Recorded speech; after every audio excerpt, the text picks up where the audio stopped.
make sure that I celebrate all of my victories, all of my wins. And I'm going to and applying that mindset, so and that's why I like to okay, what is in my control? And the things that I that are out of my control, even working in tech, right? The things that are out of my control, I'm gonna do as much as I can. Like let's say I'm doing some work for something we're developing, right? And but the developers aren't ready yet. I'm gonna do as much as I can to get to that point so that when they are ready, I just keep going. Your character leads directly to your goals and your visions. How we can be better in everything that we do. But a lot of times we get discouraged, which is an emotion. We get frustrated, which is an emotion. We get angry, which is an emotion. And then when things go our way, we get super, super happy, and which is another emotion. And we just go through these ups and downs, ups and downs, ups and downs. So you can't let those other people's opinions have a stranglehold on you. When I'm doing jujitsu, it's more about the science and the art and like trying to fix. So somebody might get me in a move, and I'm not, and I'm like, wow, that was amazing. Like thinking about what they did, and then learning, okay, how can I not get into that situation again? How can I avoid it? How can I be better and stuff like that?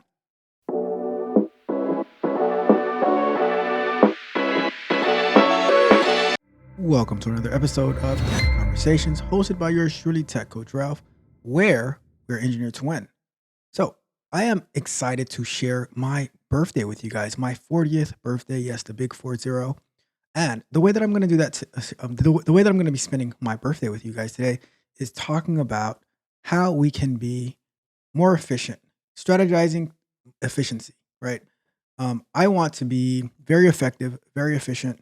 And one of the reasons that I love the agile methodology so much is that you can always go back and you can reflect on how things went and how you can make adjustments to make it better so you can make yourself 1% better every day. I do not believe that these strategies are only made for the workplace, but it should be also made for your life, because if it works to make companies rich, it should also work to make yourself and your life rich, however you're going to define rich. All right. So the way that I'm going to start this off today, right, talking about being efficient and being effective and all of that, is I want to share some things that I had underlined from when I read one of my favorite books. Went through it like more than once, but some things that I have underlined in Tim Grover's book Winning, right? And it's from the chapter called the chapter is called Winning Isn't Heartless, but You'll Use Your Heart Less. And when I read just the reading the title alone, that meant so much to me. And when thinking about efficiency and effectiveness, and it's like your thinking and your mindset over your feelings and your emotions over your heart. So the first part that I had underlined in my book, right? It says, wanting to win isn't the same as knowing how to win.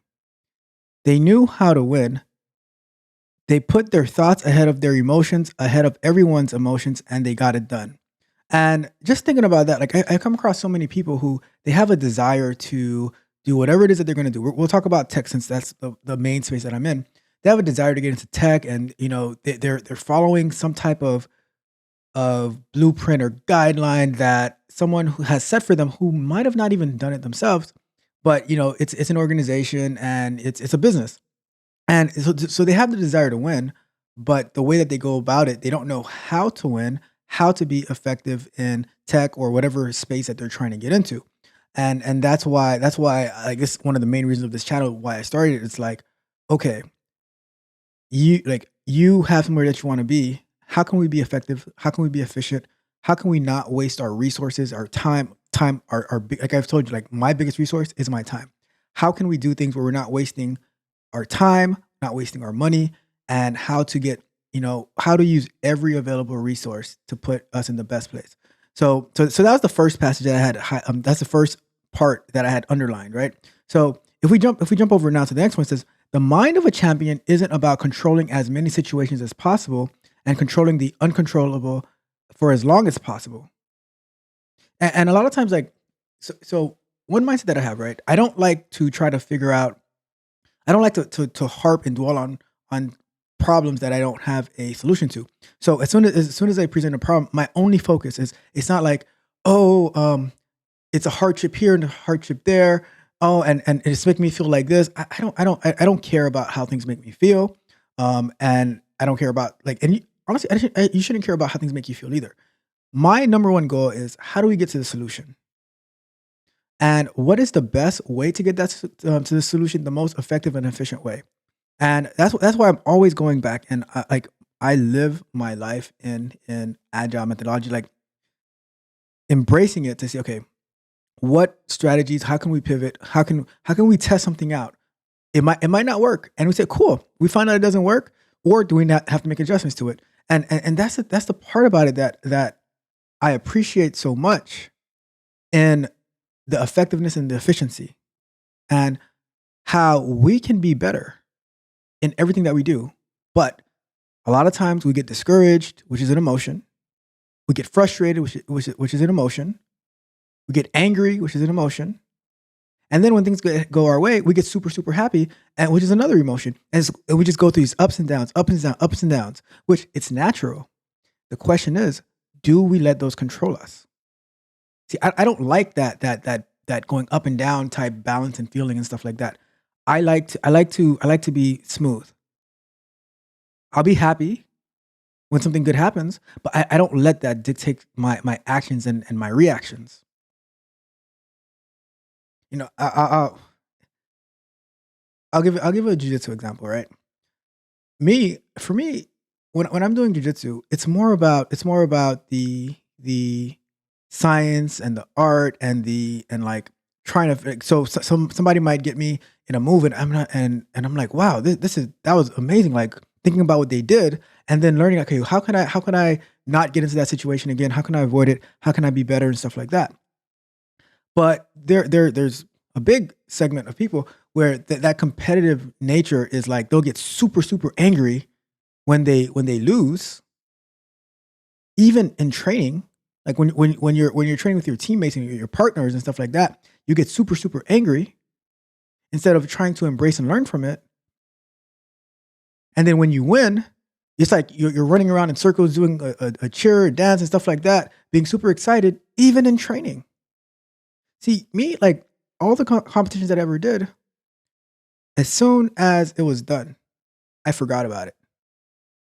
Whether I made it to the podium or not, didn't mean much to me because it wasn't like the way that I defined the win for me was going through the journey, going through the process, what I learned, and I'm like, okay, done, ready to move on to the next one. Win or loss. When I lost, okay, what did I do wrong? Let's investigate, let's inspect, let's make adjustments. When I won, great, cool. Still, what did I learn from it? What did I do wrong? Doing that same retrospective, that introspection. And applying that mindset, so and that's what I like to, okay, what is in my control? And the things that I that are out of my control, even working in tech, right? The things that are out of my control, I'm gonna do as much as I can. Like let's say I'm doing some work for something we're developing, right? And but the developers aren't ready yet. I'm gonna do as much as I can to get to that point so that when they are ready, I just keep going. Setting up infrastructure, whatever the case may be. Whatever the case may be. Controlling what I can control, not worried or focused about the things that I can't control because I can't control it. So why am I going to let that take a big part of my brain on the things that I can't control? That's a big part of my mind on the things that I can't control. Right? So let's keep going. The higher the pressure, the longer you fight to stay at the top, and the more you focus on this one thing, the less you allow your heart to have a voice in your decisions and actions. Let me read that one more time. The higher the pressure, the longer you fight to stay at the top, and the more you focus on this one thing, the less you allow your heart to have a voice in your decisions and actions. Okay, so mind over your heart. A lot of people, do whatever your heart desires. From what I've seen, when people are reacting off their feelings and their actions, their feelings and their emotions and stuff like that, that's when they make the worst decisions. And then you might not see it right away, but then everything cascades going forward. And that's why you have to be really, really careful with all of that. Now, here comes one of the most important parts that I have highlighted. And even before I read this book, this was a very applicable to my mindset. It's hard to tolerate anyone in your circle who isn't doing the same. Right. So the full sentence says, when you're giving everything you have, making every sacrifice, and devoting every part of your life to winning, it's hard to tolerate anyone in your circle who isn't doing the same. I am a very impatient coach. See, mentorship and coaching are two different things because for me at least, a mentor, they can be encouraging you, like cheering you on. Oh yeah, okay, you should do this, advising you stuff like that. A coach, they are they want to lead you to victory. And when you're not doing what you're supposed to be doing, it's frustrating because you're investing your time, your effort, your money into people who say they want to win, but then their actions directly contradict that. And it's like, coaching, training, whatever the case may be.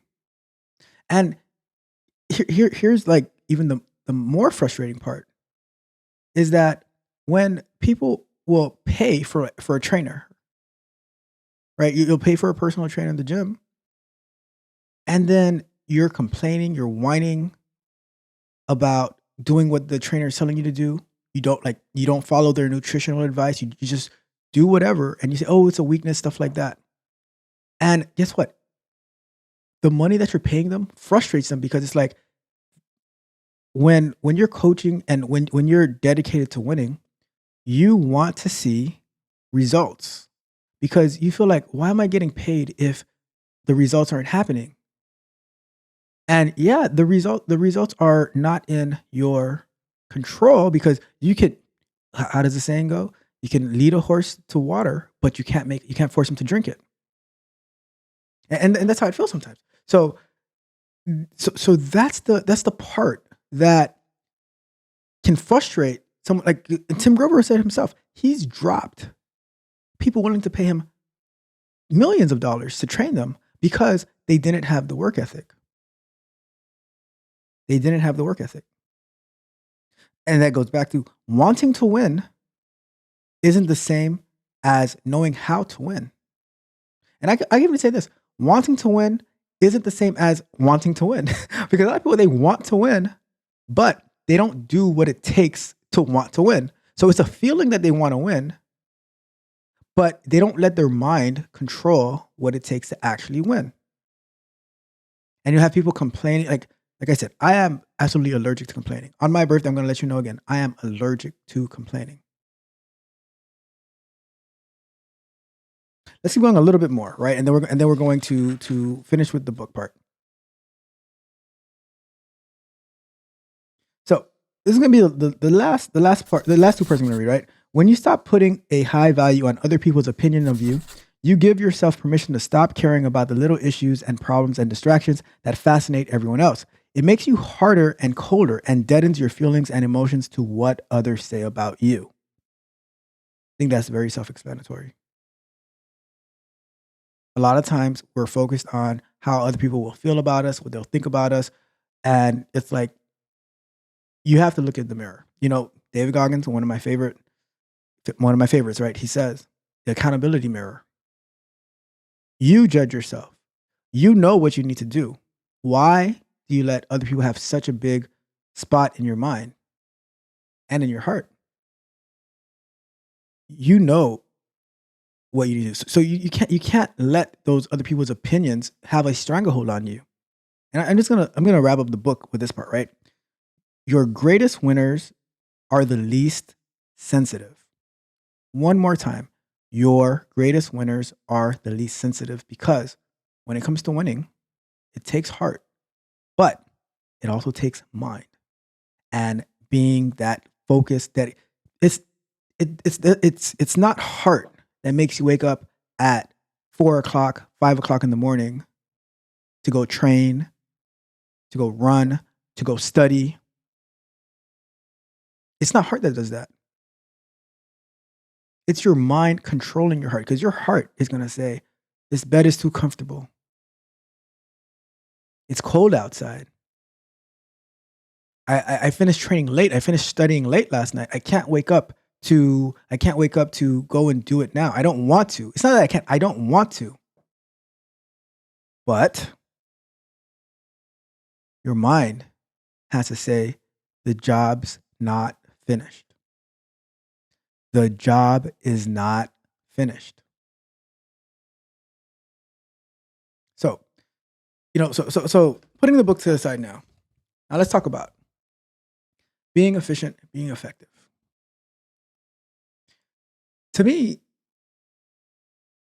there's so much stuff that we actually need to do, and we can make excuses saying, "Oh, I don't have enough time. I don't have enough time. I don't have enough time." Why don't you have enough time?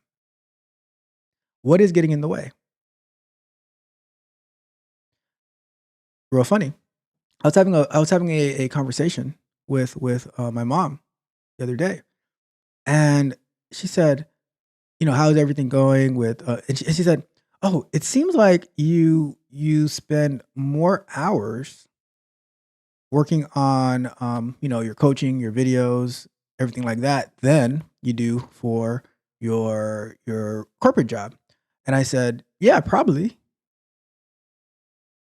And I'm like, it would be crazy that you put a lot more stock investment in someone else's thing, and you don't put that same, at least the same amount of time and investment into what's going to propel you to where you want to be. See, I've said this before. The things that I do at work, the things that I learn from work, because I love my job. I love the people that I work with. And the things that I do with them and that I learn, I use that knowledge to be able to share with you guys insight into the tech industry, some of the technologies that I'm learning. And then there are things that I want to do at work that I don't have the time to learn at work. I don't have the resources, which is mainly time to learn at work. And so I say, okay, you know what? Me and you are going to learn it together. And you've seen me, for instance, going through Terraform for the past, since maybe September, I think it was, going through Terraform. When we first started, we knew nothing. It was so foreign. And it was like, well, let's follow this course. And I'm like following the Udemy course and figuring out like we were doing like how can we just create an EC2 instance with Terraform, creating a user for Terraform. Very basic stuff, which for you, it might not be basic. It might be something that like you might not even know what I'm talking about. Creating infrastructure as code. But now, September, October, November, December, January, February, March, April. We are 8 months into it. And I haven't even looked at the Udemy course in like maybe 3 months. And the last time I looked at it, it was like, oh, how do you start off by creating some container stuff, right? But I haven't like really focused on it or taken that course seriously in months now, because we have found like we're figuring it out and we're getting so much more comfortable. So from knowing absolutely nothing about Terraform to now being able to like the last couple of things we did were created the Docker registry, the ECR and the ECS, getting that set up. We did the Elastic Beanstalk, stuff that I never even knew about it. But now my knowledge on AWS so much stronger. My knowledge on Terraform so much stronger. And it's like figuring out the strategy to learn what you need to learn. And now the reason I wanted to learn Terraform was that I could actually be able to contribute to it at work. So learning more about Docker, learning more about Terraform, learning about mobile development. And it's just a cycle, right? A lot of times, like we'll have our whatever we do for work, and then we have totally different hobbies, and it's like, okay, now I'm gonna do something about my totally different hobby. For me, I was like, you know what? I have some hobbies, but am I able to steadily focus on those hobbies to generate content? Or can I focus what I'm doing on what's going to help me grow, what's going to help you grow, what's going to help me be better in the corporate world, what's going to help you be better in the corporate world, especially for those who are looking to transition or to level up your tech skills. And you've seen me from time to time. I've had streams where we're reviewing jujitsu competitions every now and then with a couple of my teammates. But the focus is growth. how to help us, like, build our mindset, like our candid conversations, how to build our technical skills, our software explorations, how to see what's going on and how other companies are being effective so we don't make the same mistakes, so we can make suggestions so that we don't make the same mistakes. Those are our bug bites, our live streams almost every day, figuring things out, learning new things.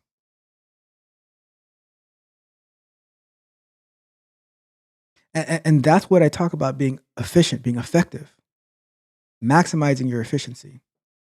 And guess what? Today, on my 40th birthday, I think I can do better. I think I can do better. And how can I do better? So, like I said, time, the most valuable resource, and I'm going to even dive deeper into my calendar and, like, how can I make the most out of it? The things that I do, like, inspect, do a retro saying, okay, what are all the things that I do?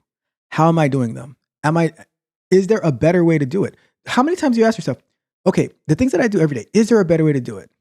The routes that I take to work, is there a better way to do it? The routes that I take to wherever I'm going, is there a better way to go?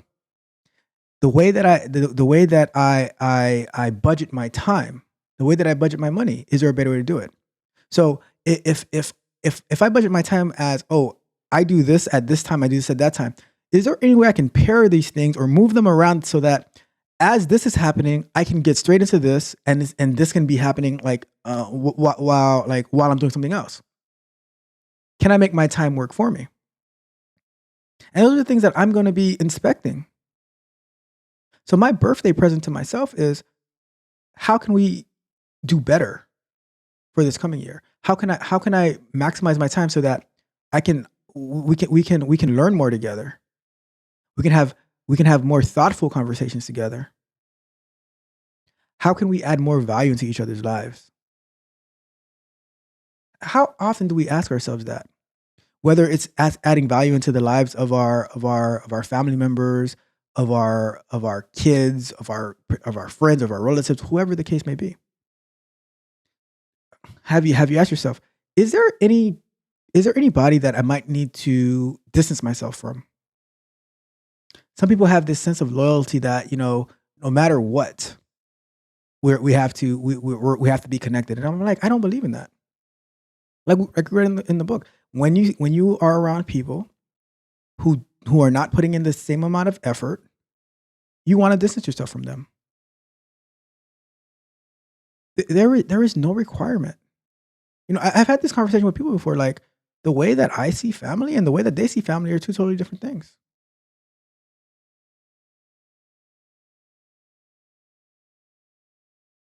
What are your goals? What is your vision? What is your character? And I think your character leads directly to your goals and your visions. What are we doing? The other thing that I'm going to make sure that I highlight, because based on our video from last week about celebrating our wins, I'm going to highlight this. How are you celebrating? Like, how are you celebrating your wins? I am going to make sure that I celebrate all of my victories, all of my wins, and I'm going to look at all of the failures and see, okay, why did we fail? How can we do better? How can we put ourselves in a position to win? Even when people might put us in a position to fail, how can we go around that and put ourselves in a position to win? Because at the end of the day, it all falls back on us. It is no one else's fault but ourselves. No matter what someone might have, like, the position they might have put us in, we have to figure it out. So what can we do? And as I celebrate my wins, I will continue to celebrate your wins. And if you're slipping, I'm gonna say, hey, you're slipping. And if we're working together, and I'm supposed to be coaching you and you're not doing what you're supposed to do, I'm gonna tell you. That's part of me being a because I would rather not have your money and you not waste my time than get a little bit of money from you, but I get my time wasted and feel that I'm not being effective. Because maybe I'm not for you. Maybe nobody is for you. Maybe you just want to do whatever you want to do. I don't know. But The same way that I'm going to tell you you're messing up, when you have your victories, I will, like any stream that I'm on, and you come in and you tell me, this just happened, I just accomplished this, stream stops, and we celebrate your wins. Because I want you to know that you're not alone. We see the work that you're putting in. And we will celebrate it. I will celebrate. If no one else does, if talking on the stream the other day on our Q&A, we're talking about, there was a question or a statement, I guess it was a question about this guy who was showing his wife, Vim, right? Vim is a text editor on in like Linux, Mac, and stuff like that. And his wife didn't care. And I'm like, so what? Like, why would you expect her to care? But guess what? If anyone else doesn't care, right? And you think it's something that cool that you did, like let's say you learned something, whether it's as basic as Vim, and you come and you let me know, we're gonna celebrate it, because every single progress that you're making, I celebrate that. When you see me doing my automation codes and I'm like, get the win quickly, and then just continuously build on that win, build on that win, right? I'm gonna celebrate you. I'm gonna celebrate myself on my victories. I'm going to look at the things that I do wrong, and I'm going to make adjustments. I'm going to look at my calendar. Going to try to get more organized. Going to try to pair things that are right, and just that we can maximize our resources, maximize our efficiency, have everything going in the direction that we want it to go in, and then once we get our lives together, we can easily start to pair up with other people so that we can get things done. They say that, like, and you see it, like when you're building something, it's a lot easier to have more than one person to build it with. However, if the people are not aligned on the same page, then it's not going to work. So you have to get yourself right first. And then once you get yourself right, then you can see who else is right as well. And then you can work with them. A lot of times people are going to come to you and they're not prepared. You have to put them to the side. Get yourself right. It is all of our responsibilities. No one else's responsibility but yourself. Right? So as I wrap this up, thank you guys for joining me on my birthday. Hopefully you found this informative, helpful. Hopefully you enjoyed the excerpts from Tim Grover's book, Winning. I'll put a link in the description to it in case you want to buy it. One of my most recommended books of all time. Love that book. Love the mindset that Tim Grover has and the people that he has trained. It's a whole different mentality, a whole different beast. All right? If you liked it, let me know. Leave me a comment on your way out. Like the video, share the video, subscribe to the channel, hit the notification bell so you can know every time that we go live or drop new content. And if you need one-on-one coaching, go over to www.techcoachralph.dev, where you can see our coaching options, as well as get access to exclusive content that I make available to you to help you level up your career and your mindset, all right?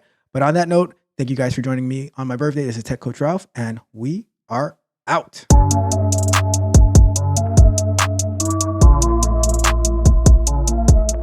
If you enjoyed the fascinating information shared in this video and you want more, be sure to hit the subscribe button to Tech Coach Ralph to be notified for new videos.